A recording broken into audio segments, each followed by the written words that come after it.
Hi everyone, welcome to my channel. On this video, I'll be explaining about risk identification in planning. We need to understand uncertainty before it becomes a problem. So this is video for planner, scheduler, tender writer, project control professional. Most project delay do not come from bad planning. They happen because of risks that were never identified. The plans look good on the paper, but the problem were already there, hidden. In this video, I will show you how professional planners identify risks before they became a delay. First, let's understand why the identification method. We need to understand that projects do not fail because of the planner are not smart. There are some hidden and uncertainty that are too late for response. There might be unforeseen delay. Some activities might run long because of some hidden dependency or schedule assumption go unchallenged. The another may be the cost overrun, budget overflow to optimize the estimate and unidentify the scope risks. Another is the poor assumption. The assumption which may become silent that became our risks which we have not identified in the project. So that can be also one of the probable cause. Another is the lack of risk visibility. Without a structured process, risks remain inviable until they have already caused damage. So we need to identify the risks. So risk identifying is a proactive control, not reactive firefighting. It shifts your team from responding to the problem to preventing them. So we need to understand about it. What is risk identification? It's the structured practice of surfacing uncertainty before they impact your project. It is not about predicting the future, it's about asking the right question early enough to act. We need to recognize the uncertain early, such as we need to capture the unknown planning stage, not during execution. We need to ask what could go wrong or right because risks can be threatened or opportunity. So both deserve the attention. We need to anticipate before it's too late. Issues identified early are manageable and issues discovered late are crisis. So planning without a risk identification is just like a guessing with a Gantt chart. Risks exist across every project dimension. Every part of the project has technical, commercial, human, or environmental domain that need to interact with each other, and in a way, they act as a component. You can see that the project risk is in different dimensions. It is a stakeholder, environment, legal, operation, health and safety. We'll go one by one. Let's talk about technical schedule and cost risks.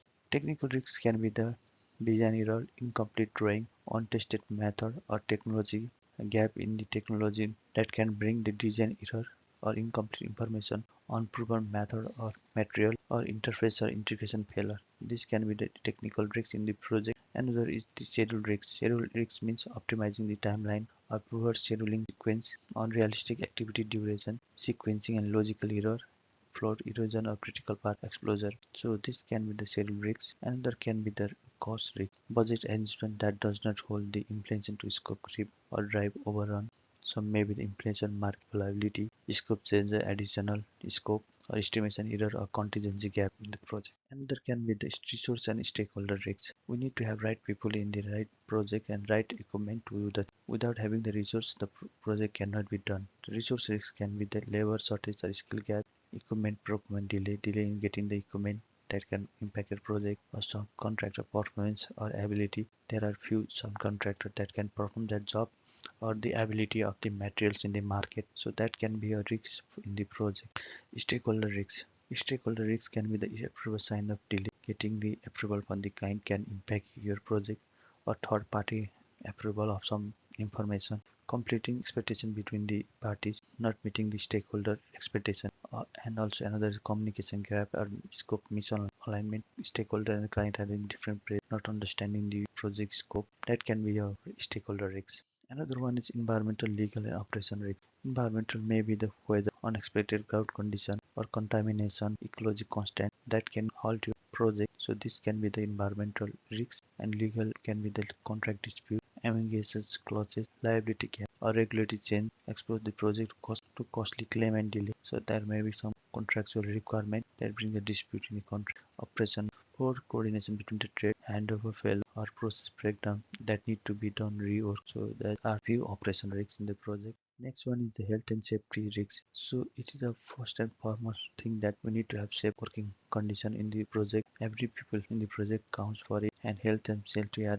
non-negotiable risks in the project. One can be unsafe working environment, hazardous environment, poor site access that could impact the health of the player. So in the UK, most of the project has been delayed because of the health and safety not maintained in the site, regulatory non-compliance, not meeting the regulation, health and safety obligation that could get penalty to the contractor, accident and incident cause harm to the people first, and program cost and legal consequences may occur in the second. We need to make track of the accident and incident in the event log, can track it clearly. So health and safety risks are always critical prioritized, never negligence in the health and safety policy of the site. So we need to ask questions for the better risk identification. Good risk identification will come with the good questions. We need to build these things in the planning review, tender preparation, schedule development so that we can understand the risks early.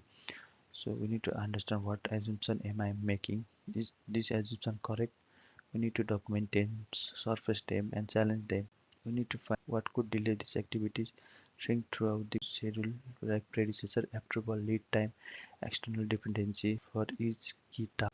And we need to understand what dependency could fall, like internal handover, or third-party input, or interface point are source of delay and disruption. These are some source of delay in the project, and we need to think what we are overlooking. We need to ask whole team what we are overlooking. Different roles see different risks, diverse perspective come closer, so we need to identify those gaps in the project. So there is always a better questions and better risk identification. Make this habit not a one-time exercise. There may be risks across the project phase. Risk is not static, it may be change in the project. Different risks may come in different project life cycle. So we need to identify those uncertainty, and that may come in initial phase, execution phase, monitoring phase, or planning phase, execution phase, or large or bond risks. We need to understand how these risks involved in each phase and identify the target mitigation measure for it so that we are not surprised later in the project. There may be external risks in the project that may be out of the project control, which may come from the broader macro environment phase, which directly influence the project. There can be the political change like government instability, policy shift, trade agreement, or election that can introduce unexpected variable in the project. Economic fluctuation, such as inflation, recession, or currency devaluation or interest rate change may impact the project. For example, for now, war in the world has impact price of the oil, which will impact your project. And there is internal environmental events such as natural disaster, external weather condition, unforeseen geographical event that can cause delay and damage the asset and bring the unnecessary cost in the project. And another is the regulatory change. New law or update in the compliance will impact the project. For example, when there is the fire in the building, time for the fire is 60 minutes in the initial design. When the new regulation came, new regulation changed the time for the fire resistant rating. Market conditions shift in the consumer preference, competition, or supply chain distribution. When there is more demand of the material in the market, the price of material may go up, so that may also cause impact on project. We do not have a control over this external factor, but we can plan throughout the scenario analysis, robust contingency planning, flexible strategy for it. Opportunity. There may be some positive opportunity or positive risks in the project. So not all the risks are negative for you. Some might be have positive deviation from the planned project, offering benefits such as improved efficiency, reduced costs, or enhanced project outcome. Positive risks, we can do faster delivery option. We can identify the new method or technology that can accelerate the project timeline without compromising the quality. Another is cost saving. We can discover more efficient resource utilizing alternative suppliers or process that can reduce the expenditure. Another is productivity improvement. We can implement the tools or strategy that can enhance the team's or performance or leading better overall project efficiency. So smart planners do not just anticipate the problem. They actively seek out and capitalize on the potential gain, identify both threat and opportunity to optimize the project's success. There are key things that we can bring in the project to minimize the risk. Effective risk identifies relies on the diverse tools of method. So we can combine different approach which we can bring it and broader to minimize the more project opportunity and minimize the trade in the project. One can be the brainstorming session, collaborating in the meeting with the project team and stakeholders, generating the wide range of potential risks in the free-flow environment. Another one is the lesson learned analysis, reviewing the historical project data, report and post-project information to record the risks and successfully mitigate strategies. And in the SWOT analysis, we can systematically evaluate the project strength, weakness, opportunity and threat to uncover the internal and external risks. Another is checklist. We need to predefine the list of common risks or industrial standard or regulatory compliance items to ensure the comprehensive coverage. And we can do the expert interview, engaging with the subject matter expert to use their knowledge for recording the potential project pitfall, and site visits and inspection, observing the project environment or similar operation site to identify the physical and logical risks that might be overlooked otherwise. And assumption analysis, we need to identify our assumption, question it whether we have covered all the assumptions or they are stable or not.